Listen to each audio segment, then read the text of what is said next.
Αφού τα ξέρετε, ρε παιδιά. Παναγιώτης Ερμίδης λέγομαι, είμαι Γενικός Γραμματέας του Σωματείου Εργαζομένων του Νοσοκομείου.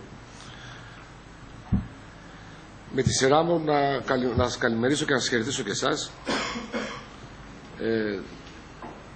Και ο χώρος της υγείας δεν θα μπορούσε να είναι έξω από αυτή την βαρβαρότητα και την λέλαμα που κατακριμνίζει τη ζωή και τις ελπίδες των Ελλήνων πολιτών, της ελληνικής κοινωνίας. Και εμείς με τη σειρά μας να δηλώσουμε ότι αυτά που είχαμε καταγγείλει, που είχαμε καταθέσει και προς τους συναδέλφους μας γενικότερα, αλλά και προς όλη την ελληνική κοινωνία, δυστυχώς με το χειρότερο τρόπο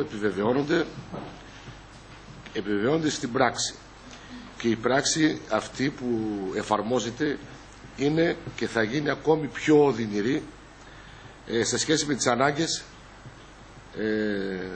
τις ανάγκες της κοινωνίας.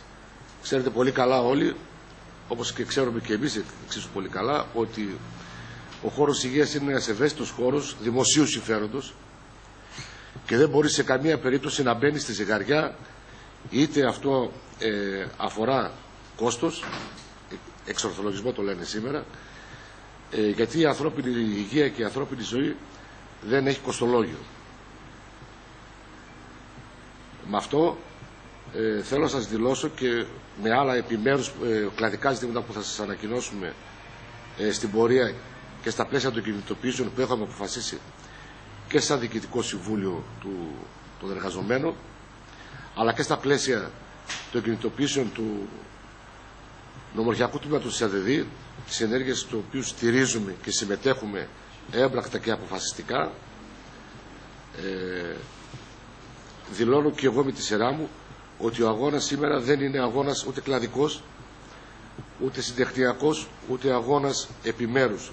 Είναι αγώνας συνολικός. Όπως η πολιτική που εφαρμόζεται είναι ενιαία συνολική απέναντι σε όλη την κοινωνία, αδιάκριτα, έτσι και η αντίστασή μας και η πολιτική μας οργάνωση του αγώνα μας πρέπει να είναι ενιαία. Γι' αυτό και εγώ με τη σειρά μου θέλω να καλέσω όλους τους συναδέλφους, είτε είναι στο δημόσιο είτε στο ιδιωτικό τομέα, είτε είναι αγρότες, είτε είναι άνεργοι, είτε είναι επαγγελματίες, να συμμετέχουν και να στηρίξουν και να συμμετέχουν βέβαια ενεργά σε αυτόν τον αγώνα. Τα άλλα θα τα πούμε στην πορεία. Ευχαριστώ.